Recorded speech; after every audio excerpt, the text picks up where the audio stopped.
El enorme éxito del Código da Vinci le ha dado a María Magdalena una nueva identidad en la cultura popular. La esposa secreta de Jesús y la madre de sus hijos. No tenía idea de que existiese esta gran tendencia por redescubrir a María Magdalena, por pensar de forma nueva sobre quién fue María Magdalena. Ella ha sido mostrada como una discípula, una sacerdotisa, una líder religiosa y una intelectual, a menudo representada leyendo. Misionaria, visionaria, curandera, ella lo hace todo. Y por supuesto, y mucho más, se la enfatiza como el apóstol para los apóstoles. Nuevos hallazgos indican que su influencia pudo haber sido aún más dominante, crítica para el inicio de no una, sino dos eras milenarias. Tenemos nueva información y fuentes antiguas que dan una perspectiva muy diferente sobre María Magdalena que no teníamos antes. Ese tipo de cosas nos llevan a considerar a María Magdalena como una figura extremadamente importante en la temprana cristiandad. Las perspectivas sobre María Magdalena que se habían perdido han sido redescubiertas, elevando su importancia para la cultura occidental. Pero la pregunta permanece: ¿quién fue la verdadera María Magdalena? El misterio que rodea a María Magdalena se debe en gran parte al lugar donde apareció por primera vez, en referencias bíblicas escasas y a menudo confusas. Cada hecho aparente que conocemos sobre María Magdalena está contenido en el Nuevo Testamento, el cual la menciona más veces que a ninguna otra mujer. Por ejemplo, encontramos en el Evangelio de Juan que el tratamiento más extenso sobre María Magdalena se encuentra en el capítulo 20, solo después de la resurrección de Jesús. Así que naturalmente hay mucha curiosidad sobre la procedencia de esta María. Siendo un predicador radical que acogió a los execrados de la sociedad, Jesús tuvo muchas seguidoras femeninas. Les enseñó las Escrituras, algo usualmente reservado para los hombres. En los Evangelios de Mateo y Marcos, varias de las seguidoras de Jesús son llamadas María. Parece haber muchas Marías mencionadas en los Evangelios, y de hecho existe la tendencia de combinarlas todas para pretender que todas estas Marías diferentes son un mismo personaje. Hay muchas mujeres llamadas María en los Evangelios, porque hasta donde sabemos María es el nombre más común para las mujeres del siglo I, pues la esposa de Herodes el Grande era Mariam. Así que en honor de la esposa de Herodes el Grande, muchas mujeres del siglo I tomaron ese nombre. Una de sus formas era Mariam y otra más corta es María o Mari.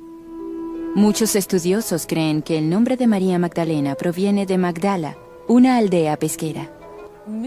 Migdal es la palabra para torre en hebreo. Así que por supuesto algunos entienden que María Magdalena está vinculada al lugar Migdal. Migdal aún existe, pero hay poca evidencia de que María Magdalena de hecho proviniese de allí. No existen hechos aquí. Pareciese haber existido una mujer cuyo nombre pudo haber sido María o Mariam del pueblo de Magdala, en el mar de Galilea, que entró en contacto con Jesús. Y al parecer trabajaron juntos en los años siguientes que se describen en los relatos tradicionales de los evangelios. ¿Cómo pudo esta mujer, supuestamente de una próspera aldea pesquera, convertirse en la pecadora más notoria de la Biblia? A pesar de su reputación de varios siglos como mujerzuela, no hay nada en la Biblia que diga que María Magdalena era una prostituta. La confusión existe porque las muchas historias relacionadas con las varias Marías parecen solaparse con la de otra mujer sin nombre identificada como pecadora. María Magdalena comenzó a ser convertida en una prostituta arrepentida desde un periodo muy temprano en cristiandad. Tenemos a todos esos primeros padres cristianos tratando de aclarar quiénes eran esas Marías. En 595 de nuestra era, el Papa Gregorio el Grande decidió que María Magdalena era también dos mujeres más. Una mujer no invitada llega a una reunión, llora a los pies de Jesús, los unge, los limpia con sus cabellos y esas cosas. Es perdonada. Es una pecadora bien conocida en la ciudad, así que muchas personas la consideran una prostituta. Y luego otra mujer llamada María Betania, cuya hermana era Marta. Estos personajes fueron amalgamados en uno, María Magdalena. Los estudiosos modernos siguen debatiendo los motivos del Papa Gregorio. ¿Buscaba mostrar a María como pecadora porque las mujeres poderosas amenazaban la iglesia manejada por hombres? ¿O simplemente para simplificar los evangelios? En otro lugar encontramos a María Magdalena como alguien de quien Jesús expulsó un demonio o 7 demonios, que fue la receptora de un exorcismo realizado por Jesús. Eso es inconsistente con la historia de la mujer que unge a Jesús en la casa del fariseo. Pero existe la tendencia de unir todas estas cosas y de sugerir, creo que lamentablemente, que María Magdalena era una prostituta. No hay ninguna evidencia de eso en los evangelios. Si leemos los evangelios, los 7 demonios que son expulsados del hombre no son de la sexualidad, son de la depravación, la enfermedad mental y esas cosas. Pero en el caso de María Magdalena, sus 7 demonios son los 7 vicios. Eso significa que ella es vana, que es habladora, es personificada como la lujuria. Después de que Jesús expulsó los demonios de María, ella se hizo una de sus seguidoras. Ella estaba entre las mujeres que acompañaban a Jesús mientras viajaba y que ayudaban a Jesús en sus necesidades. Estas pocas referencias son todo lo que sabemos de María Magdalena en el Nuevo Testamento hasta llegar a los momentos finales de la vida de Jesús y a su muerte en la cruz. Según los evangelios de Lucas, Marcos y Mateo, María fue una de varias mujeres que presenciaron la crucifixión, pero en Juan, María Magdalena fue la testigo principal que estuvo en la cruz durante su muerte. Quien vio la piedra siendo colocada en su tumba después de que él fue colocado dentro, y quien fue la primera persona en encontrar a Jesús resucitado. La versión de Juan de la resurrección le da a María Magdalena su rol más grande en la pasión. El dramático incidente ha sido representado en su sueño más que en ningún otro momento de la vida de Jesús. En la historia, María Magdalena va a la tumba sola, descubre que está vacía, y lo cuenta a los discípulos varones. Ellos la revisan y ella se queda atrás, llorando y lamentándose. Un hombre que ella cree es el jardinero le pregunta por qué llora, y ella le dice que se habían llevado a su señor y que no sabía a dónde. Que si él se lo había llevado, se lo dijera para ir a buscarlo. El hombre que ella supone es el jardinero dice su nombre, María. De pronto ella lo reconoce y dice Raboni, que significa maestro, rabino. Y ese momento de reconocimiento es muy tierno. Él le dice, no me abraces porque aún no he ascendido hasta mi Padre. Es la quintesencia de la expresión de la pasión que María Magdalena siente por seguir a Jesús y su devoción a Él. Luego, Jesús resucitado le ordena que regrese y les cuente a los otros discípulos que Él se ha levantado de entre los muertos. Eso de algún modo la convierte a ella en el apóstol para el resto de ellos. En la siguiente escena, Él sube al cielo, recibe el poder divino de su Padre y regresa, y respira sobre sus discípulos el Espíritu Santo que les da poder para salir. Y Él les dice, conviértanse en mis discípulos. María Magdalena no estaba incluida, así que esta historia de algún modo demuestra lo opuesto a lo que algunos de nosotros desearíamos. Demuestra por qué María, a pesar de haber sido la primera en ver a Jesús resucitado, después de todo no es una discípula. Así que creo que es un gran misterio pensar que María es glorificada allí. De hecho, creo que Juan está señalando el por qué la tradición ortodoxa se rehúsa firmemente a permitir que ella sea considerada una discípula. A pesar de este detalle impreciso pero convincente, el rol de María Magdalena en los evangelios es uno de los más importantes. Y sin embargo, sería etiquetada como la pecadora más notoria de la cristiandad. ¿Fue una conspiración chauvinista la responsable de convertir a María en una prostituta?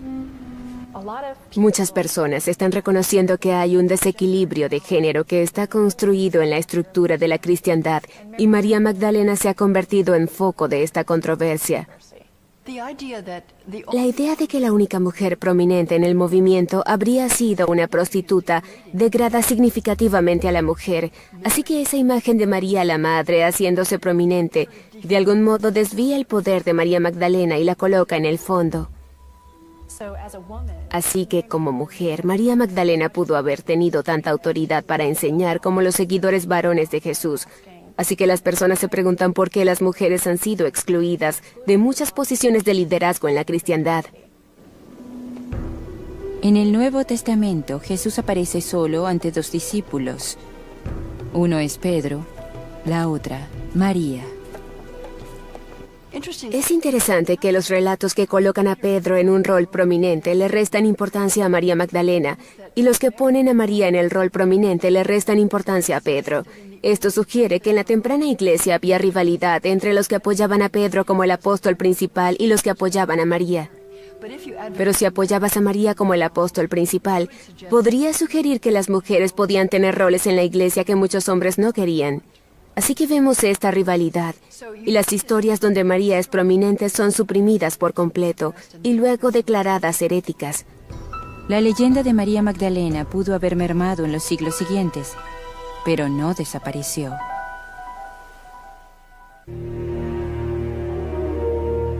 En el siglo XI, el alba de un nuevo milenio, la adoración y veneración de María Magdalena comenzó a florecer en Europa occidental. Se hizo particularmente adorada en el sur de Francia, donde se desarrolló un culto entre los cristianos que nunca aceptaron su identidad como una prostituta.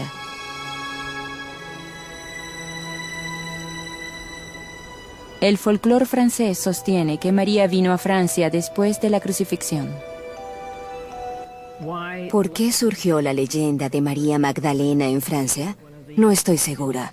Pero uno de los aspectos interesantes es que ella subió a un bote sin timón y acabó en el sur de Francia.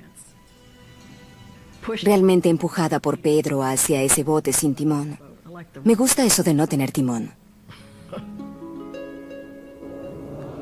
La leyenda de María Magdalena también estaba unida a un grupo de creyentes píos, los catares, quienes literalmente murieron por sus creencias.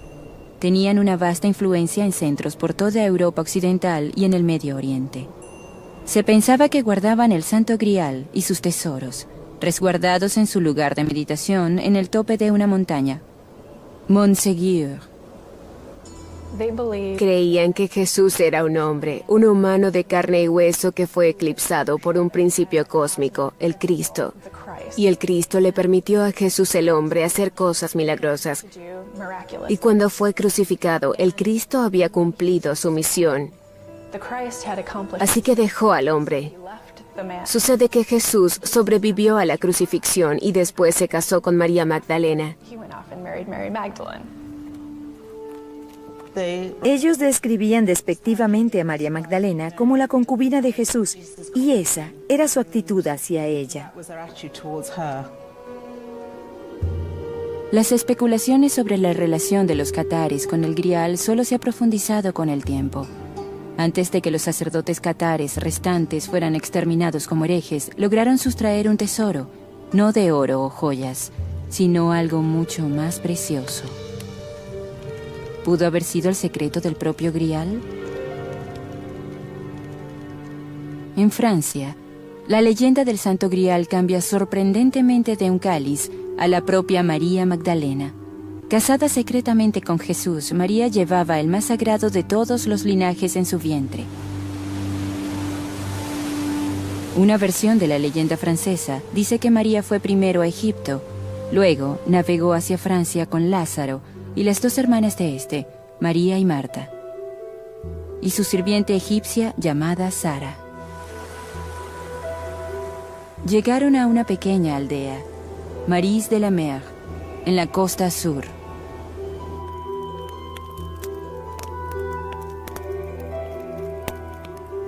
Muchos tenían a Sara como la hija secreta de María y Jesús. Su edad, 12 años, habría coincidido con María dando a luz después de la muerte de Jesús, y explicaría el traer a la niña escondida a Francia disfrazada como una sirvienta.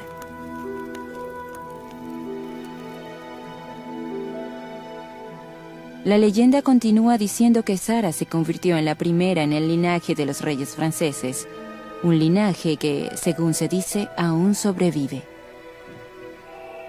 Hoy Santa Sara, en ocasiones asociada con la Madonna Negra, es venerada por los gitanos y otros que mantienen una profunda conexión emocional con ella. La historia es otra de las muchas leyendas del Santo Grial. Esta vinculación de María Magdalena con el Santo Grial es algo que existe en la historia medieval. Existe en la literatura histórica romántica de los siglos XVIII y XIX.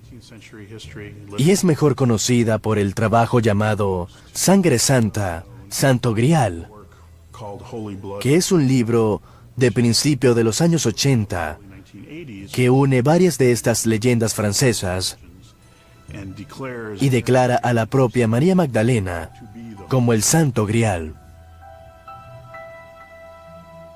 Esta es la historia que encontró Dan Brown y que reinterpretó y unió a la textura de El Código da Vinci. No existen referencias al Santo Grial en la literatura bíblica. Es una invención medieval.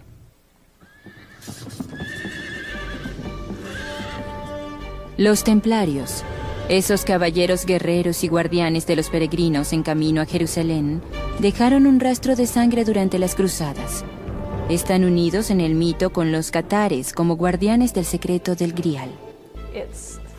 Algunos piensan que los caballeros templarios tomaron los secretos que poseían los catares, es decir, que Jesús y María Magdalena estaban casados y que protegieron y guardaron el secreto a través de los siglos. Pero los templarios también eran tenidos como feroces defensores de la fe, aunque no está claro si se volvieron contra los catares, con quienes muchos templarios estaban aliados. No era necesario.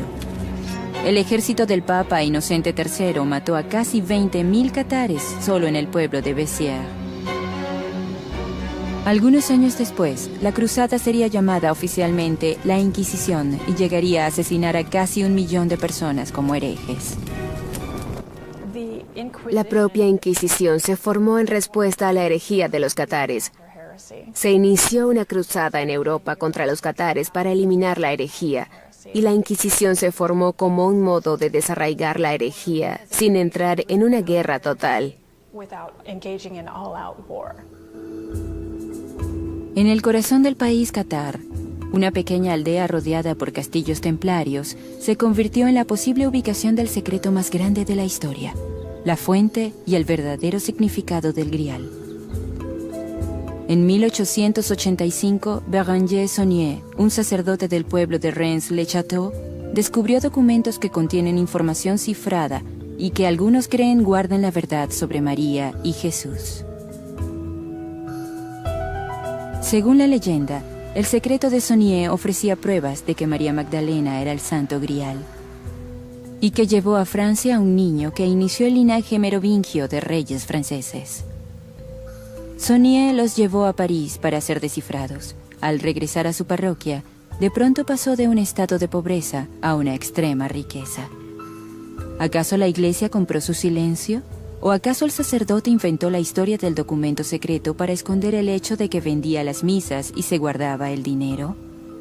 El sacerdote de ese pueblo, responsable de este engaño, historia o mito, como quieran llamarlo, era llamado Saunier. Y ese es el nombre que Dan Brown le da al curador del Louvre, quien fue encontrado muerto con la forma del hombre de Vitruvio en la escena inicial de El Código da Vinci.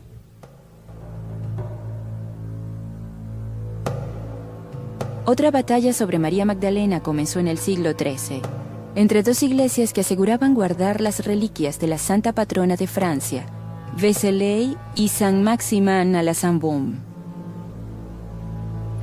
La leyenda de que María Magdalena pasó los últimos 30 años de su vida haciendo penitencia en una cueva en Francia es realmente interesante.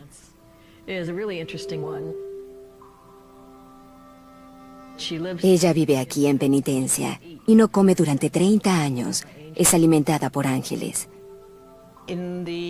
A mediados del siglo XI, Vézelay, la iglesia en Francia, había escuchado la historia y ubicó la cueva donde ella vivió y aseguraron tener sus reliquias. La historia se esparció y las personas venían de todas partes, incluso del norte de Inglaterra, para ser curados por María Magdalena, porque allí ocurrían milagros, y a arrepentirse ante su tumba. Vézelay se convirtió en uno de los templos más sagrados de la cristiandad, pero en el siglo XIII Vézelay fue repentinamente eclipsada, cuando monjes en el sur de Francia descubrieron los verdaderos restos de Magdalena en la iglesia de Saint-Maximin en Provenza. La iglesia fundada por el apóstol que, según la leyenda, había viajado a Francia con María y le había dado la extrema unción. Vézelay se vanagloriaba de tener las reliquias de María Magdalena y de pronto, de la nada, escucharon que los monjes de Saint-Maximin aseguraban ahora que Vézelay había cometido un error. La afirmación de que Vézelay tenía el cuerpo equivocado, las reliquias de un santo menor, les permitió a los monjes de Saint-Maximin insistir en que los huesos de María Magdalena aún estaban en el sur de Francia. Así que los fieles se fueron al sur, a Provenza. Vézelay nunca recobraría su prestigio inicial. Aunque muchas de las reliquias de Saint-Maximin se perdieron durante la Revolución Francesa, la iglesia aún muestra su cráneo, guardado en cristal y oro. En esa iglesia hay una rejilla de oro. Y detrás de ella hay algo parecido a un casco espacial. Dentro del casco espacial hay un cráneo muy feo. El día de la festividad, estos sujetos se suben a la plataforma y remueven el casco, al menos la parte frontal de él, y luego sacan el cráneo a las calles. En el cráneo hay algo que parece un trozo de fieltro, y según la leyenda, es el lugar donde Jesús dijo, "No me toques", y dejó una pequeña impresión en su cráneo. Es algo realmente grotesco. La gruta de Saint-Baume, donde María pasó los últimos 33 años de su vida en callada contemplación, pudo haber sido también un sitio de adoración pagana, un lugar dedicado a una diosa de la fertilidad, olvidada hace mucho.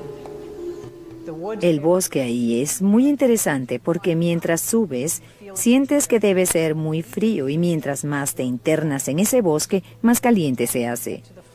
Luego, cuando llegas a los últimos 150 metros de cuesta, llegas a una gruta y la gruta es fría.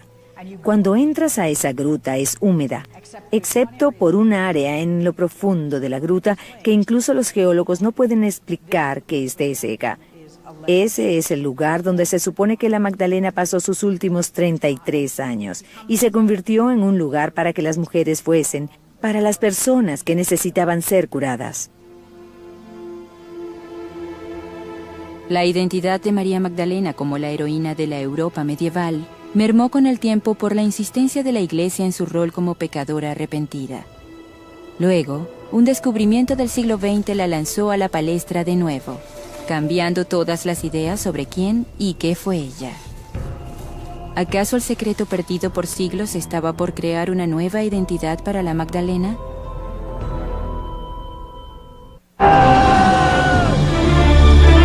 Aureliano recurre al dios de los soldados y logra restaurar al imperio, pero lo asesinan antes de que su trabajo eche raíces. Ahora surge un hombre que elimina a sus rivales y une al imperio bajo la señal de un nuevo dios, Constantino. Roma, auge y caída. Esta noche por History.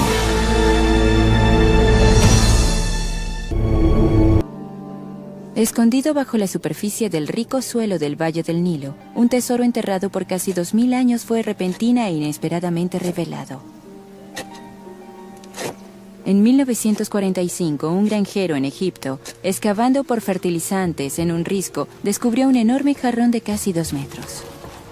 En él había 13 antiguos códices de papiro forrados en cuero, los que ahora conocemos como los Evangelios Gnósticos. Resultaron ser uno de los hallazgos bíblicos más importantes del siglo. Escritos en copto o egipcio antiguo, Los tempranos documentos cristianos contenían 49 tratados de la secta gnóstica. En esos libros había muchos otros evangelios que nunca fueron parte del Nuevo Testamento, muchos de los cuales no conocíamos. Sabíamos que en el mundo antiguo hubo muchos evangelios, pero fueron enterrados, destruidos, quemados por líderes de la Iglesia, que los consideraban el tipo de herejía más abominable. Así que nunca supimos lo que decían los herejes, solo sabíamos que eran terribles y ahora los escuchamos decir sus propias palabras. El texto reveló nuevas informaciones asombrosas sobre la lucha entre las creencias que surgieron después de la muerte de Jesús. El tema esencial del gnosticismo es que la divinidad no es una fuerza externa, como la encarnada por Jesús, sino una capacidad interna inherente disponible para todos los seres humanos. Estos evangelios tienen una especie de mensaje diferente, pues los evangelios escogidos para ser parte del Nuevo Testamento entre los siglos II y IV básicamente tienen un mensaje similar. Dicen, cree en Jesús y serás salvado. Estos otros textos, como el Evangelio de María Magdalena, dicen que lo divino debes encontrarlo dentro de ti, porque fuimos creados a la imagen de Dios y por lo tanto hay continuidad entre lo divino y lo humano. Lo que encontramos en estos otros textos son muchos puntos de vista distintos y eso es lo que no le gustó a algunos padres de la Iglesia. Ireneo, el obispo que odiaba a los herejes, dijo, fuera de la Iglesia no hay salvación. Todos deben creer y es a través de la Iglesia como pueden ser salvados, afuera están perdidos. Hasta el descubrimiento de los textos gnósticos, mucho de lo que se sabía del gnosticismo provino de los escritos de los primeros padres de la Iglesia, quienes lo condenaron vehementemente.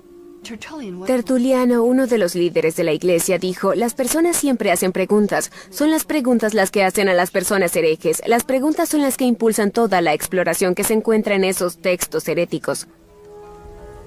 Uno de los textos, el Pistis Sophia, que los estudiosos datan en el 250 o 300 de nuestra era, da nuevas luces sobre cómo otras ideas sobre el ministerio de Jesús lucharon por ser oídas durante el esfuerzo de crear una doctrina oficial de las tradiciones cristianas. El texto presenta una notable discusión entre la Magdalena y el apóstol Pedro. Pedro se queja ante Jesús de que María habla todo el tiempo, que debería quedarse callada sin decir nada. Y en ese texto Jesús la alienta a hablar. Pueden ver por qué esto no es parte de la tradición católica. Otro importante texto gnóstico es el Evangelio de María. Los pocos fragmentos del texto que existen indican que los gnósticos tenían a María en gran estima como visionaria, apóstol y líder. En un pasaje significativo, María les revela a otros apóstoles que Jesús había compartido enseñanzas secretas con ella. De hecho, encontramos en el Evangelio de María que es ella quien recibe enseñanzas de Jesús que no son reveladas a nadie más, ni siquiera a Pedro o a sus discípulos especiales. Si leemos el Evangelio de Lucas, Pedro es el líder, Pedro es el vocero, Pedro está a cargo.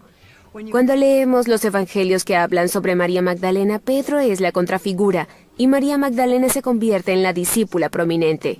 Pedro siempre se queja de ella. Los textos gnósticos transforman a María Magdalena en la figura central de la temprana cristiandad, con una autoridad sin paralelo entre los demás discípulos. Esta versión es notablemente diferente al canon aceptado. En los evangelios del Nuevo Testamento, como el de Lucas, por ejemplo, este habla de los discípulos y las mujeres. Y los discípulos no son las mujeres ni las mujeres los discípulos. Pero en algunos de los evangelios secretos que se han hallado, las mujeres están entre los discípulos. Y entre ese grupo, María Magdalena es la más prominente. El último papa dijo, no puede haber mujeres sacerdotes porque nuestro Señor fue hombre y solo escogió discípulos hombres. Pero si tomamos en cuenta el Evangelio de María, esa afirmación no puede hacerse. Los textos gnósticos representan solo una de las posibles revisiones de la historia de María Magdalena.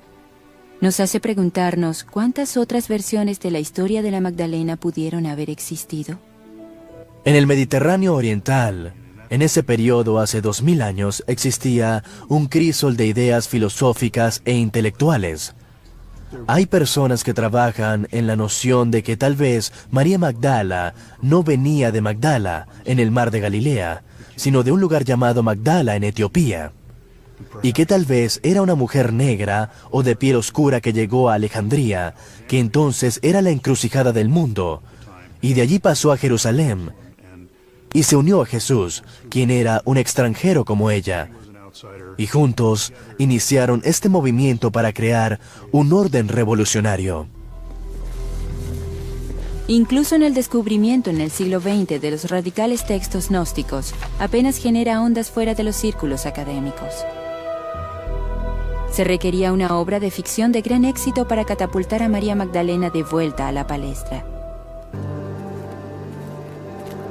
La relación entre Jesús y María Magdalena ha sido muy debatida desde los primeros días de la cristiandad.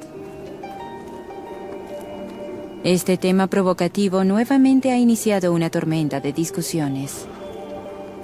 En el Código da Vinci, Dan Brown hace una afirmación extraordinaria que invierte lo que sabemos de los textos fuera del canon. Convierte textos como el Evangelio de María y el Evangelio de Felipe en documentos históricos. ¿Por qué? Porque mantienen evidencias de un matrimonio entre Jesús y María Magdalena. Eso pone de cabeza cada pieza del trabajo académico que hemos realizado en los últimos 2000 años. El Evangelio de Felipe, un texto gnóstico, describe el amor entre Jesús y María que pudo haber sido sexual. La mayoría de los líderes judíos, casi todos 98-99%, eran casados y tenían hijos, seguían el mandato bíblico de crecer y multiplicarse. Era una convención aceptada. Si eras un hombre de 32 años, como se describe a Jesús en los evangelios aceptados, el ser casado y tener hijos. Así que muchos estudiosos observan la evidencia cultural de que si Jesús era un ser humano real, y si provenía de la cultura judía, casi con certeza habría estado casado. ¿Y con quién se habría casado más que con esta María Magdala, que se menciona 12 veces por su nombre en los evangelios aceptados, que está en todos los lugares importantes en la historia de Jesús? Creo que la razón del interés por hacer de María Magdalena la señora de Jesús o su amante, en parte tiene que ver más con Jesús que con María Magdalena. Es decir, si va a ser un sujeto real, debe tener una mujer, ¿cierto? Y es otro modo de usar a una mujer para pensar en un hombre. ¿Qué tan posible es que María Magdalena compartiese una relación más profunda con Jesús, como sugiere el Nuevo Testamento? La escena de la unción, que a menudo muestra a María sosteniendo un jarro de alabastro, podría contener importantes pistas simbólicas. La idea de que una mujer toque los pies de un hombre es una especie de gesto erótico o semierótico, limpiándolos con su cabello. Es una escena muy sexy. Por lo tanto, asumen que esto indica que esa mujer, a quien erróneamente identifican con María Magdalena, está casada con Jesús. Algunas personas ven el ritual de la unción que está presente en los 4 evangelios como una reminiscencia de los rituales de hieros gamos que tuvieron lugar en la región de Mesopotamia. Hieros gamos es un matrimonio sagrado que encontramos en muchas religiones paganas, donde la idea es que existen un rey y una reina celestiales en el mundo divino, y eso se refleja en el mundo inferior. Y el sexo entre un hombre y una mujer podría reflejar el sexo en el reino celestial. Los antiguos creían poder obtener una profunda experiencia religiosa a través de hieros gamos, una unión sexual a menudo realizada entre el Señor y una mujer de la comunidad. Proveía fertilidad simbólica y literal para sí mismos, la tierra y su pueblo. Pero ¿existe evidencia de que María Magdalena y Jesús fueron más que compañeros sexuales simbólicos? El Evangelio de Felipe contiene un pasaje muy provocativo donde dice que Jesús amaba a María Magdalena más que a cualquier otro discípulo y acostumbraba besarla en... Y el texto se rompe, de hecho, pero muchas personas creen que la boca es la frase apropiada para colocar en ese espacio en blanco. En el propio texto se sugiere que Jesús y María Magdalena son una pareja. Pero la sugerencia allí es que ella representa al Espíritu Santo y que ella es una manifestación del aspecto femenino de lo divino.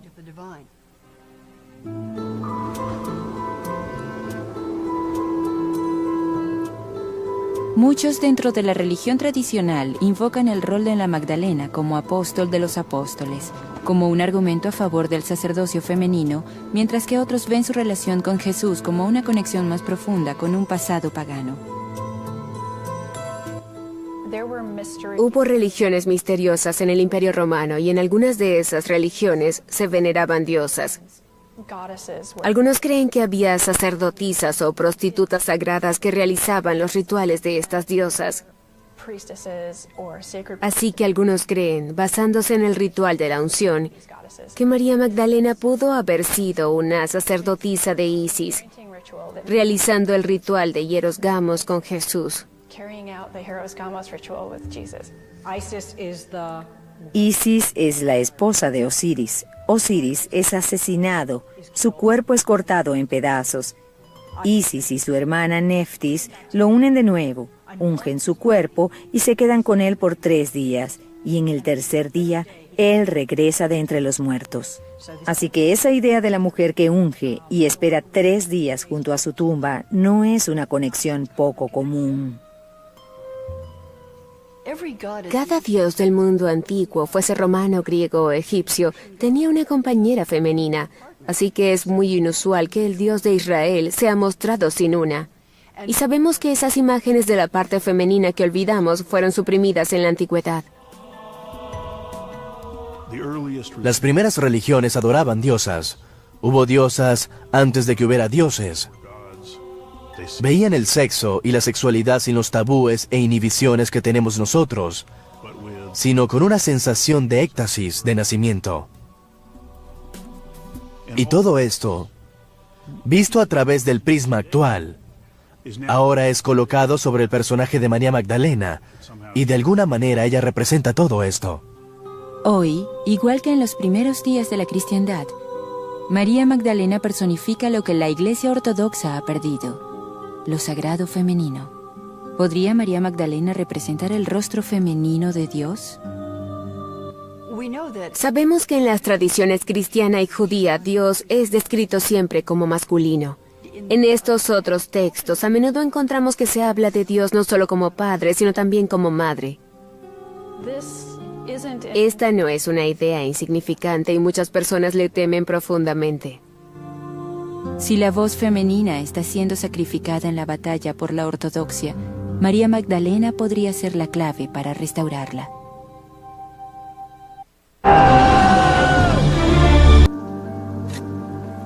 El descubrimiento de los evangelios gnósticos y la sorprendente imagen de María Magdalena como una líder poderosa entre los apóstoles ha tenido un impacto importante en las mujeres de la cristiandad tradicional. Ella se eleva una vez más como la discípula modelo y como la proclamadora modelo del Evangelio de Jesús. María Magdalena es lo suficientemente tenaz para no rendirse. Cuando todos los otros discípulos se habían ido, ella no. ¿Acaso no personifica eso la tradición de devoción absoluta más allá de la tumba? Creo que eso es parte del interés en la figura de María Magdalena, en términos de la devoción más allá de lo racional. La Iglesia finalmente accedió a representar a María Magdalena bajo una luz diferente. En 1969, el Vaticano rectificó el concepto errado que el Papa Gregorio tenía de ella como pecadora y comenzó a referirse a ella como una discípula de Cristo. Ellos piensan que ese rol que tiene María Magdalena como apóstol de los apóstoles, como la primera en experimentar la presencia de Jesús resucitado, es ciertamente relevante para nuestra época.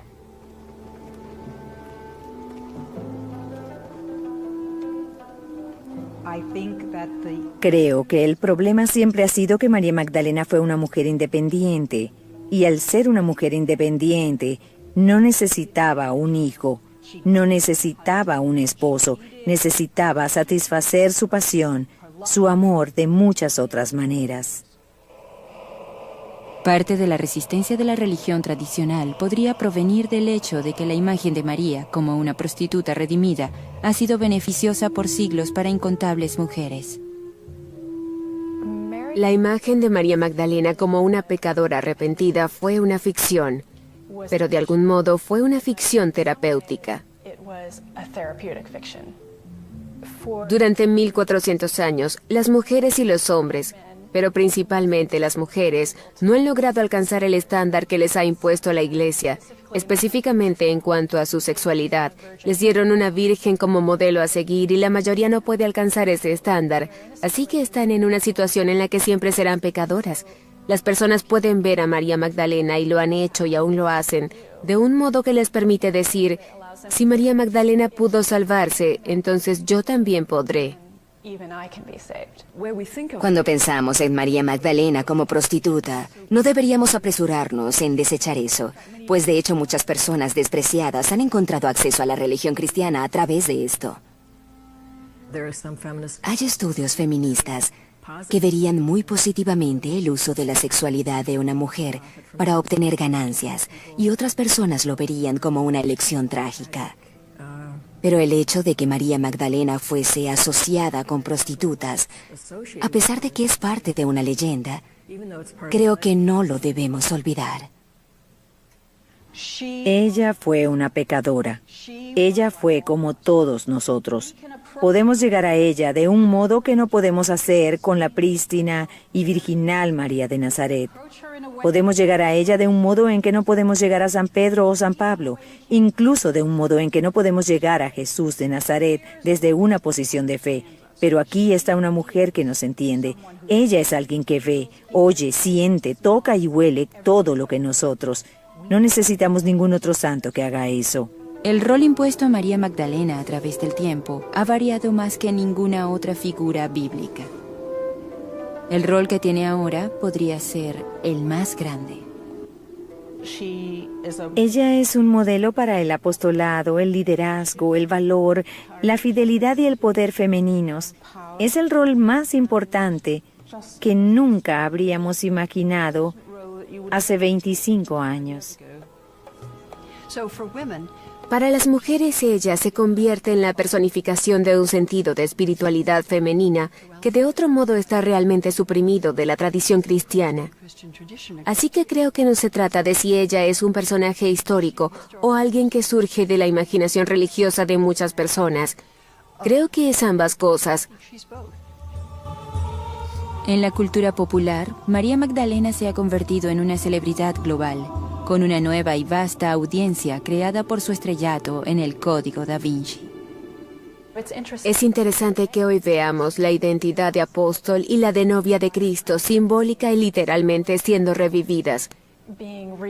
Y hoy estamos en una posición muy similar a la que estábamos en los primeros siglos de la cristiandad. Estamos reinventando a María Magdalena, pero lo interesante es que la estamos reinventando con viejas identidades. Es como tener una fotografía en la que una de las imágenes principales ha sido borrada.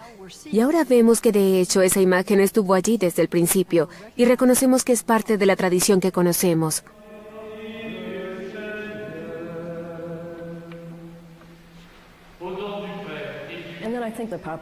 También creo que la imaginación popular está muy insatisfecha con el hecho de que la religión y la sexualidad, en términos cristianos, no han tenido una buena sociedad. Necesitamos ideas nuevas sobre eso.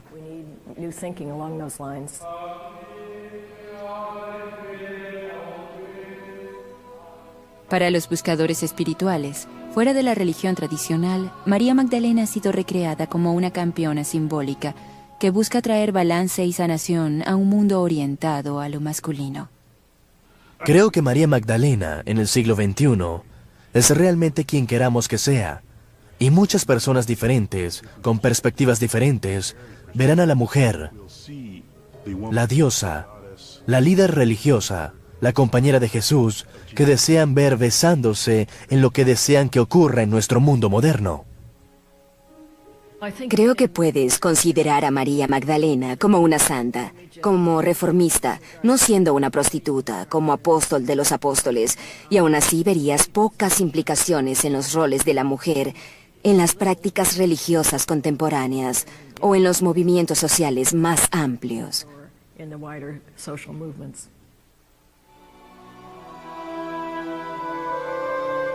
Incluso al proyectar todas estas nuevas y viejas identidades sobre uno de los íconos más complejos de la cristiandad, María Magdalena es ahora, y siempre lo ha sido, exactamente lo que hemos hecho de ella. Para mí, María Magdalena es una mujer profeta. Ella continúa esa voz profética que nos hace colocarnos dentro, pero un poco fuera de la tradición cristiana, que la hace en una figura fascinante y enigmática. María Magdalena, para esta época, es la heroína de acción, por involucrarse, por votar correctamente, por informarse y por ponerse en acción. Y por una integración o fusión de lo erótico, lo espiritual y lo intelectual. Para mí, María Magdalena no es una diosa y no es una figura de una santidad tan profunda que la haga inalcanzable. Es más como una hermana. Tuvo buenos momentos y malos momentos y encontró lo que buscaba.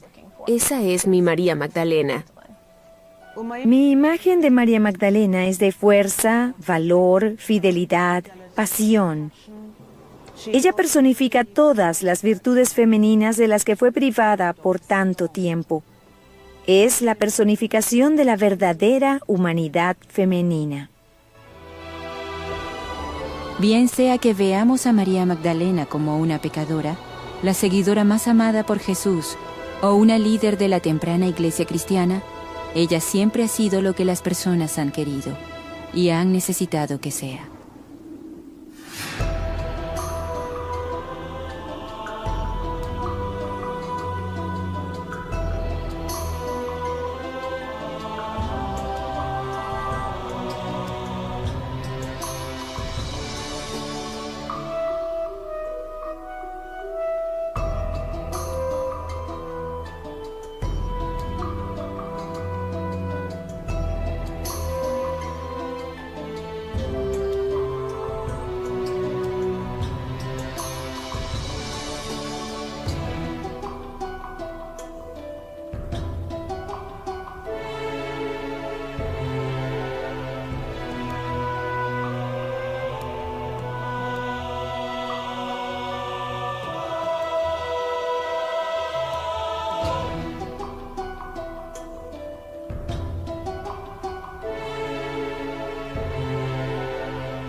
Pudo haber sido también un sitio de adoración pagana, un lugar dedicado a una diosa de la fertilidad, olvidada hace mucho. El bosque ahí es muy interesante porque mientras subes, sientes que debe ser muy frío y mientras más te internas en ese bosque, más caliente se hace. Luego, cuando llegas a los últimos 150 metros de cuesta, llegas a una gruta y la gruta es fría. Cuando entras a esa gruta es húmeda, excepto por un área en lo profundo de la gruta que incluso los geólogos no pueden explicar que esté seca. Ese es el lugar donde se supone que la Magdalena pasó sus últimos 33 años y se convirtió en un lugar para que las mujeres fuesen, para las personas que necesitaban ser curadas. La identidad de María Magdalena como la heroína de la Europa medieval mermó con el tiempo por la insistencia de la Iglesia en su rol como pecadora arrepentida. Luego, un descubrimiento del siglo XX la lanzó a la palestra de nuevo, cambiando todas las ideas sobre quién y qué fue ella. ¿Acaso el secreto perdido por siglos estaba por crear una nueva identidad para la Magdalena?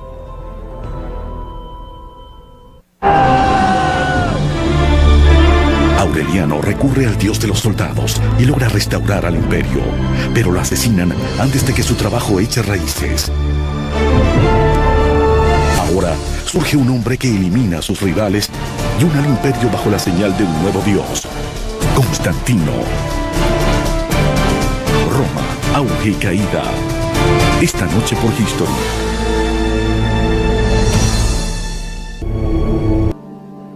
Escondido bajo la superficie del rico suelo del Valle del Nilo, un tesoro enterrado por casi 2000 años fue repentina e inesperadamente revelado. En 1945, un granjero en Egipto, excavando por fertilizantes en un risco, descubrió un enorme jarrón de casi 2 metros. En él había 13 antiguos códices de papiro forrados en cuero, los que ahora conocemos como los Evangelios gnósticos.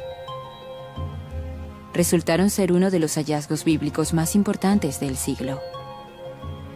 Escritos en copto o egipcio antiguo, los tempranos documentos cristianos contenían 49 tratados de la secta gnóstica. En esos libros había muchos otros evangelios que nunca fueron parte del Nuevo Testamento, muchos de los cuales no conocíamos. Sabíamos que en el mundo antiguo hubo muchos evangelios, pero fueron enterrados, destruidos, quemados por líderes de la iglesia, que los consideraban el tipo de herejía más abominable. Así que nunca supimos lo que decían los herejes, solo sabíamos que eran terribles y ahora los escuchamos decir sus propias palabras.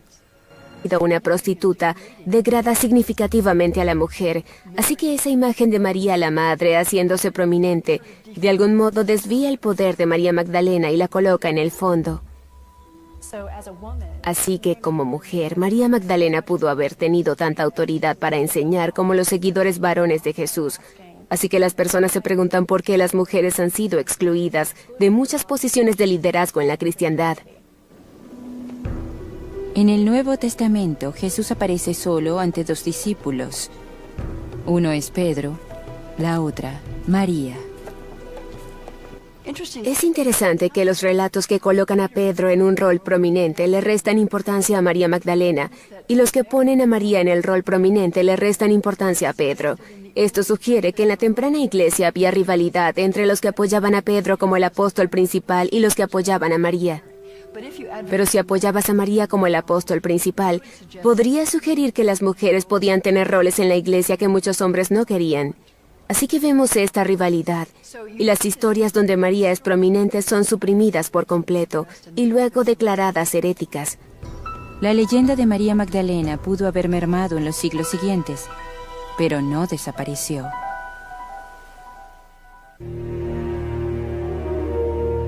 En el siglo XI, el alba de un nuevo milenio, la adoración y veneración de María Magdalena comenzó a florecer en Europa occidental.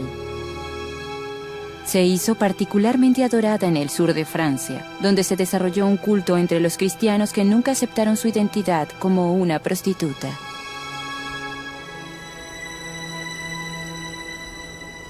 El folclore francés sostiene que María vino a Francia después de la crucifixión. ¿Por qué surgió la leyenda de María Magdalena en Francia? No estoy segura, pero uno de los aspectos interesantes es que ella subió a un bote sin timón y acabó en el sur de Francia. Realmente empujada por Pedro hacia ese bote sin timón. Me gusta eso de no tener timón. La leyenda de María Magdalena también estaba unida a un grupo de creyentes píos, los catares, quienes literalmente murieron por sus creencias. Tenían una vasta influencia en centros por toda Europa occidental y en el Medio Oriente. Se pensaba que guardaban el Santo Grial y sus tesoros, resguardados en su lugar de meditación en el tope de una montaña, Montségur. Creían que Jesús era un hombre, un humano de carne y hueso que fue eclipsado por un principio cósmico, el Cristo. Y el Cristo le permitió a Jesús el hombre hacer cosas milagrosas. Y cuando fue crucificado, el Cristo había cumplido. Jesús y María, que pudo haber sido sexual. La mayoría de los líderes judíos, casi todos 98-99%, eran casados y tenían hijos, seguían el mandato bíblico de crecer y multiplicarse. Era una convención aceptada. Si eras un hombre de 32 años, como se describe a Jesús en los evangelios aceptados, el ser casado y tener hijos. Así que muchos estudiosos observan la evidencia cultural de que si Jesús era un ser humano real, y si provenía de la cultura judía, casi con certeza habría estado casado. ¿Y con quién se habría casado más que con esta María Magdala, que se menciona 12 veces por su nombre en los evangelios aceptados, que está en todos los lugares importantes en la historia de Jesús? Creo que la razón del interés por hacer de María Magdalena la señora de Jesús o su amante, en parte tiene que ver más con Jesús que con María Magdalena. Es decir, si va a ser un sujeto real, debe tener una mujer, ¿cierto? Y es otro modo de usar a una mujer para pensar en un hombre.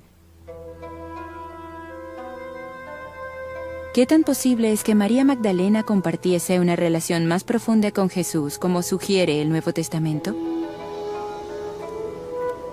La escena de la unción, que a menudo muestra a María sosteniendo un jarro de alabastro, podría contener importantes pistas simbólicas. La idea de que una mujer toque los pies de un hombre es una especie de gesto erótico o semierótico, limpiándolos con su cabello. Es una escena muy sexy. Por lo tanto, asumen que esto indica que esa mujer, a quien erróneamente identifican con María Magdalena, está casada con Jesús. Algunas personas ven el ritual de la unción que está presente en los 4 evangelios como una reminiscencia de los rituales de hieros gamos que tuvieron lugar en la región de Mesopotamia. Hieros gamos es un matrimonio sagrado que encontramos en muchas religiones paganas, donde la idea es que existen un rey y una reina celestiales en el mundo divino, y eso se refleja en el mundo inferior. Y el sexo entre un hombre y una mujer podría reflejar el sexo en el reino celestial. Los antiguos creían poder obtener una profunda experiencia religiosa a través de hieros gamos, una unión sexual a menudo realizada entre el Señor y una mujer de la comunidad. Proveía fertilidad simbólica y literal para sí mismos, la tierra y su pueblo. Pero existe... De que María habla todo el tiempo, que debería quedarse callada sin decir nada. Y en ese texto, Jesús la alienta a hablar. Pueden ver por qué esto no es parte de la tradición católica. Otro importante texto gnóstico es el Evangelio de María. Los pocos fragmentos del texto que existen indican que los gnósticos tenían a María en gran estima como visionaria, apóstol y líder. En un pasaje significativo, María les revela a otros apóstoles que Jesús había compartido enseñanzas secretas con ella. De hecho, encontramos en el Evangelio de María que es ella quien recibe enseñanzas de Jesús que no son reveladas a nadie más, ni siquiera a Pedro o a sus discípulos especiales. Si leemos el Evangelio de Lucas, Pedro es el líder, Pedro es el vocero, Pedro está a cargo. Cuando leemos los evangelios que hablan sobre María Magdalena, Pedro es la contrafigura y María Magdalena se convierte en la discípula prominente. Pedro siempre se queja de ella. Los textos gnósticos transforman a María Magdalena en la figura central de la temprana cristiandad, con una autoridad sin paralelo entre los demás discípulos. Esta versión es notablemente diferente al canon aceptado. En los evangelios del Nuevo Testamento, como el de Lucas, por ejemplo, este habla de los discípulos y las mujeres. Y los discípulos no son las mujeres ni las mujeres los discípulos. Pero en algunos de los evangelios secretos que se han hallado, las mujeres están entre los discípulos. Y entre ese grupo, María Magdalena es la más prominente. El último papa dijo, no puede haber mujeres sacerdotes porque nuestro Señor fue hombre y solo escogió discípulos hombres. Pero si tomamos en cuenta el Evangelio de María, esa afirmación no puede hacerse. Los textos gnósticos representan solo una de las posibles revisiones de la historia de María Magdalena. Nos hace preguntarnos cuántas otras versiones de la historia de la Magdalena pudieron haber existido. En el Mediterráneo oriental, en ese periodo hace 2000 años, existía un crisol de ideas filosóficas e intelectuales. Hay personas que trabajan en la noción de que tal vez María Magdala no venía de Magdala, en el mar de Galilea, sino de un lugar llamado Magdala, en Etiopía, y que tal vez era una mujer negra o de piel oscura que llegó a Alejandría, que entonces era la encrucijada del mundo, y de allí pasó a Jerusalén, y se unió a Jesús, quien era un extranjero como ella. Y juntos iniciaron este movimiento para crear un orden revolucionario. Incluso en el descubrimiento en el siglo XX de los radicales textos gnósticos, apenas genera ondas fuera de los círculos académicos. Se requería una obra de ficción de gran éxito para... Estamos reinventando a María Magdalena, pero lo interesante es que la estamos reinventando con viejas identidades. Es como tener una fotografía en la que una de las imágenes principales ha sido borrada, y ahora vemos que de hecho esa imagen estuvo allí desde el principio, y reconocemos que es parte de la tradición que conocemos.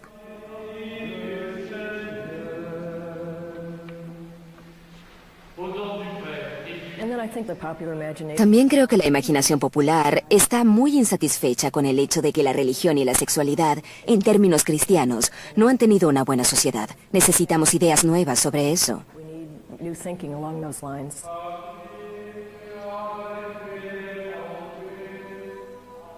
Para los buscadores espirituales, fuera de la religión tradicional, María Magdalena ha sido recreada como una campeona simbólica que busca traer balance y sanación a un mundo orientado a lo masculino. Creo que María Magdalena, en el siglo XXI, es realmente quien queramos que sea. Y muchas personas diferentes, con perspectivas diferentes, verán a la mujer, la diosa, la líder religiosa, la compañera de Jesús, que desean ver besándose en lo que desean que ocurra en nuestro mundo moderno.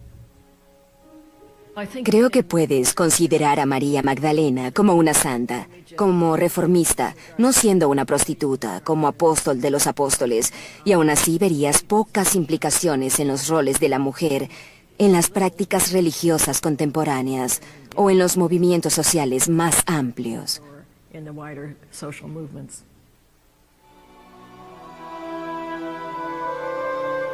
Incluso al proyectar todas estas nuevas y viejas identidades sobre uno de los íconos más complejos de la cristiandad, María Magdalena es ahora, y siempre lo ha sido, exactamente lo que hemos hecho de ella. Para mí, María Magdalena es una mujer profeta. Ella continúa esa voz profética que nos hace colocarnos dentro, pero un poco fuera de la tradición cristiana, que la hace en una figura fascinante y enigmática. María Magdalena para esta época es la heroína de acción, por involucrarse, por votar correctamente, por informarse y por ponerse en acción. Y por una integración o fusión de lo erótico, lo espiritual y lo intelectual. Para mí, María Magdalena no es una diosa, y no es una figura de una santidad tan profunda que la haga inalcanzable. Es más como una hermana. Tuvo buenos momentos y malos momentos y encontró lo que buscaba. Esa es mi María Magdalena. Mi imagen de María Magdalena es de fuerza, valor, fidelidad, pasión. 49 tratados de la secta gnóstica. En esos libros había muchos otros evangelios que nunca fueron parte del Nuevo Testamento, muchos de los cuales no conocíamos. Sabíamos que en el mundo antiguo hubo muchos evangelios, pero fueron enterrados, destruidos, quemados por líderes de la iglesia, que los consideraban el tipo de herejía más abominable. Así que nunca supimos lo que decían los herejes, solo sabíamos que eran terribles y ahora los escuchamos decir sus propias palabras. El texto reveló nuevas informaciones asombrosas sobre la lucha entre las creencias que surgieron después de la muerte de Jesús. El tema esencial del gnosticismo es que la divinidad no es una fuerza externa, como la encarnada por Jesús, sino una capacidad interna inherente disponible para todos los seres humanos. Estos evangelios tienen una especie de mensaje diferente, pues los evangelios escogidos para ser parte del Nuevo Testamento entre los siglos II y IV básicamente tienen un mensaje similar. Dicen, cree en Jesús y serás salvado. Estos otros textos, como el Evangelio de María Magdalena, dicen que lo divino debes encontrarlo dentro de ti, porque fuimos creados a la imagen de Dios y por lo tanto hay continuidad entre lo divino y lo humano. Lo que encontramos en estos otros textos son muchos puntos de vista distintos y eso es lo que no le gustó a algunos padres de la iglesia. Ireneo, el obispo que odiaba a los herejes, dijo, fuera de la iglesia no hay salvación. Todos deben creer y es a través de la Iglesia como pueden ser salvados. Afuera están perdidos. Hasta el descubrimiento de los textos gnósticos, mucho de lo que se sabía del gnosticismo provino de los escritos de los primeros padres de la Iglesia, quienes lo condenaron vehementemente. Tertuliano, uno de los líderes de la Iglesia, dijo: las personas siempre hacen preguntas. Son las preguntas las que hacen a las personas herejes. Las preguntas son las que impulsan toda la exploración que se encuentra en esos textos heréticos. Uno de los textos, el Pistis Sophia, que los estudiosos datan en el 250 o 300 de nuestra era, da nuevas luces sobre cómo otras ideas sobre el ministerio de Jesús lucharon por ser oídas durante el esfuerzo de crear una doctrina oficial de las tradiciones cristianas. El texto presenta una notable discusión entre la Magdalena y el apóstol Pedro. Pedro se queja ante Jesús de que María habla todo el tiempo, que debería quedarse callada sin decir nada. Y en ese texto, Jesús la alienta a hablar. Pueden ver por qué esto no es parte de la tradición católica. Otro importante texto gnóstico es el Evangelio de María. Los pocos fragmentos del texto que existen indican que los gnósticos tenían a María en gran estima como visionaria, apóstol y líder. En un pasaje significativo, María les revela a otros apóstoles que Jesús había compartido enseñanzas secretas con ella. ¿Tan posible es que María Magdalena compartiese una relación más profunda con Jesús, como sugiere el Nuevo Testamento? La escena de la unción, que a menudo muestra a María sosteniendo un jarro de alabastro, podría contener importantes pistas simbólicas. La idea de que una mujer toque los pies de un hombre es una especie de gesto erótico o semierótico, limpiándolos con su cabello. Es una escena muy sexy. Por lo tanto, asumen que esto indica que esa mujer, a quien erróneamente identifican con María Magdalena, está casada con Jesús. Algunas personas ven el ritual de la unción que está presente en los 4 evangelios como una reminiscencia de los rituales de hieros gamos que tuvieron lugar en la región de Mesopotamia. Hieros gamos es un matrimonio sagrado que encontramos en muchas religiones paganas, donde la idea es que existen un rey y una reina celestiales en el mundo divino, y eso se refleja en el mundo inferior. Y el sexo entre un hombre y una mujer podría reflejar el sexo en el reino celestial. Los antiguos creían poder obtener una profunda experiencia religiosa a través de hieros gamos, una unión sexual a menudo realizada entre el Señor y una mujer de la comunidad. Proveía fertilidad simbólica y literal para sí mismos, la tierra y su pueblo. Pero ¿existe evidencia de que María Magdalena y Jesús fueron más que compañeros sexuales simbólicos? El Evangelio de Felipe contiene un pasaje muy provocativo donde dice que Jesús amaba a María Magdalena más que a cualquier otro discípulo y acostumbraba besarla en... Y el texto se rompe, de hecho, pero muchas personas creen que la boca es la frase apropiada para colocar en ese espacio en blanco. En el propio texto se sugiere que Jesús y María Magdalena son una pareja. Pero la sugerencia allí es que ella representa al Espíritu Santo y que ella es una manifestación del aspecto femenino de lo divino.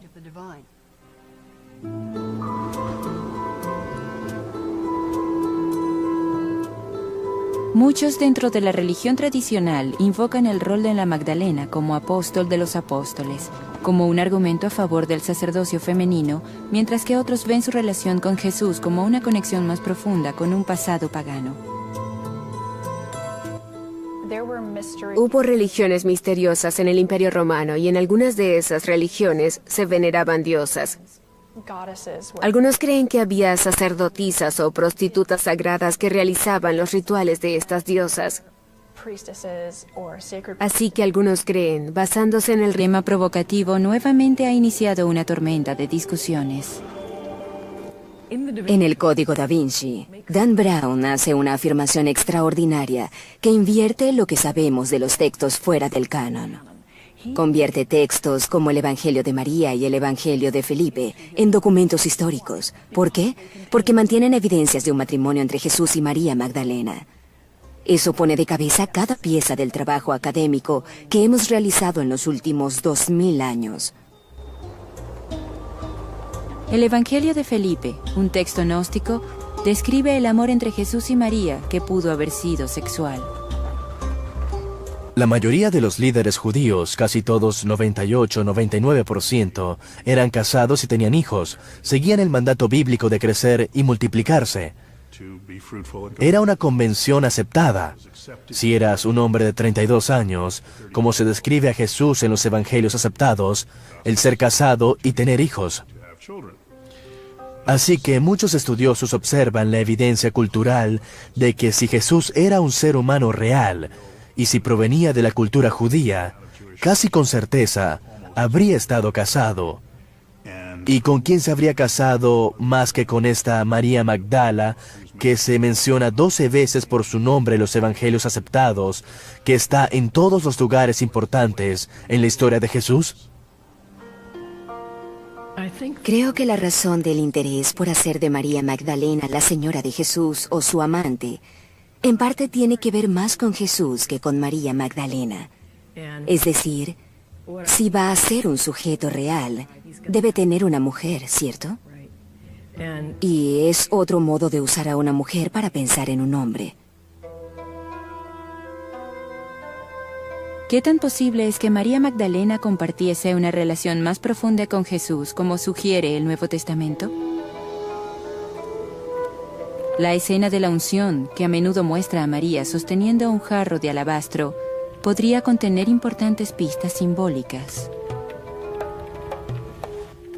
La idea de que una mujer toque los pies de un hombre es una especie de gesto erótico o semierótico, limpiándolos con su cabello. Es una escena muy sexy. Por lo tanto, asumen que esto indica que esa mujer, a quien erróneamente identifican con María Magdalena, está casada con Jesús.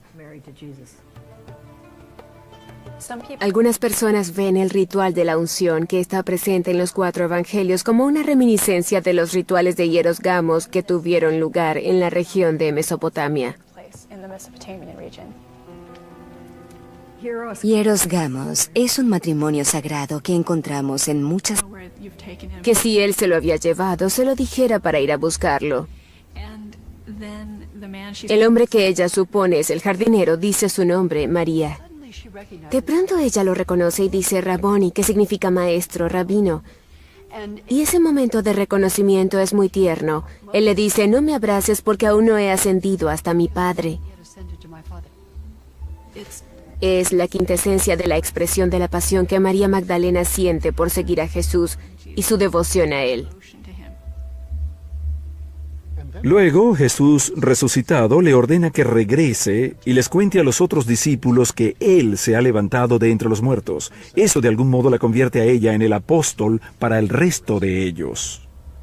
En la siguiente escena, Él sube al cielo, recibe el poder divino de su Padre y regresa. Y respira sobre sus discípulos el Espíritu Santo que les da poder para salir. Y Él les dice, conviértanse en mis discípulos. María Magdalena no estaba incluida. Así que esta historia, de algún modo, demuestra lo opuesto a lo que algunos de nosotros desearíamos. Demuestra por qué María, a pesar de haber sido la primera en ver a Jesús resucitado, después de todo no es una discípula. Así que creo que es un gran misterio pensar que María es glorificada allí. De hecho, creo que Juan está señalando el por qué la tradición ortodoxa se rehúsa firmemente a permitir que ella sea considerada una discípula. A pesar de este detalle impreciso pero convincente, el rol de María Magdalena en los evangelios es uno de los más importantes. Y sin embargo, sería etiquetada como la pecadora más notoria de la cristiandad. ¿Fue una conspiración chauvinista la responsable de convertir a María en una prostituta? Muchas personas están reconociendo que hay un desequilibrio de género que está construido en la estructura de la cristiandad, y María Magdalena se ha convertido en foco de esta controversia. La idea de que la única mujer prominente en el movimiento habría sido una prostituta degrada significativamente a la mujer, así que esa imagen de María la Madre haciéndose prominente, de algún modo desvía el poder de María Magdalena y la coloca en el fondo. Así que como mujer, María Magdalena pudo haber tenido tanta autoridad para enseñar como los seguidores varones de Jesús. Así que las personas se preguntan por qué las mujeres han sido excluidas de muchas posiciones de liderazgo en la cristiandad. En el Nuevo Testamento, Jesús aparece solo ante dos discípulos. Uno es Pedro, la otra, María. Es interesante que los relatos que colocan a Pedro en un rol prominente le restan importancia a María Magdalena, y los que ponen a María en el rol prominente le restan importancia a Pedro. La iglesia fundada por el apóstol que, según la leyenda, había viajado a Francia con María y le había dado la extrema unción. Vézelay se vanagloriaba de tener las reliquias de María Magdalena y de pronto, de la nada, escucharon que los monjes de Saint-Maximin aseguraban ahora que Vézelay había cometido un error. La afirmación de que Vézelay tenía el cuerpo equivocado, las reliquias de un santo menor, les permitió a los monjes de Saint-Maximin insistir en que los huesos de María Magdalena aún estaban en el sur de Francia. Así que los fieles se fueron al sur, a Provenza. Vézelay nunca recobraría su prestigio inicial. Aunque muchas de las reliquias de Saint-Maximin se perdieron durante la Revolución Francesa, la iglesia aún muestra su cráneo, guardado en cristal y oro. En esa iglesia hay una rejilla de oro. Y detrás de ella hay algo parecido a un casco espacial. Dentro del casco espacial hay un cráneo muy feo. El día de la festividad, estos sujetos se suben a la plataforma y remueven el casco, al menos la parte frontal de él, y luego sacan el cráneo a las calles. En el cráneo hay algo que parece un trozo de fieltro, y según la leyenda, es el lugar donde Jesús dijo, "No me toques", y dejó una pequeña impresión en su cráneo. Es algo realmente grotesco. La gruta de Saint-Baume, donde María pasó los últimos 33 años de su vida en callada contemplación, pudo haber sido también un sitio de adoración pagana, un lugar dedicado a una diosa de la fertilidad, olvidada hace mucho. El bosque ahí es muy interesante porque mientras subes, sientes que debe ser muy frío y mientras más te internas en ese bosque, más caliente se hace.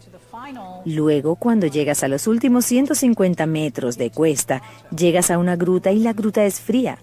Cuando entras a esa gruta es húmeda, excepto por un área en lo profundo de la gruta que incluso los geólogos no pueden explicar que esté seca. Ese es el lugar donde se supone que la Magdalena pasó sus últimos 33 años y se convirtió en un lugar para que las mujeres fuesen, para las personas que necesitaban ser curadas. La identidad de María Magdalena como la heroína de la Europa medieval mermó con el tiempo por la insistencia de la Iglesia en su rol como pecadora arrepentida. Luego, un descubrimiento del siglo XX la lanzó a la palestra de nuevo, cambiando todas las ideas sobre quién y qué fue ella. Siendo un predicador radical que acogió a los execrados de la sociedad, Jesús tuvo muchas seguidoras femeninas. Les enseñó las Escrituras, algo usualmente reservado para los hombres. En los evangelios de Mateo y Marcos, varias de las seguidoras de Jesús son llamadas María. Parece haber muchas Marías mencionadas en los evangelios, y de hecho existe la tendencia de combinarlas todas para pretender que todas estas Marías diferentes son un mismo personaje. Hay muchas mujeres llamadas María en los evangelios, porque hasta donde sabemos María es el nombre más común para las mujeres del siglo I, pues la esposa de Herodes el Grande era Mariam. Así que en honor de la esposa de Herodes el Grande, muchas mujeres del siglo I tomaron ese nombre. Una de sus formas era Mariam y otra más corta es María o Mari.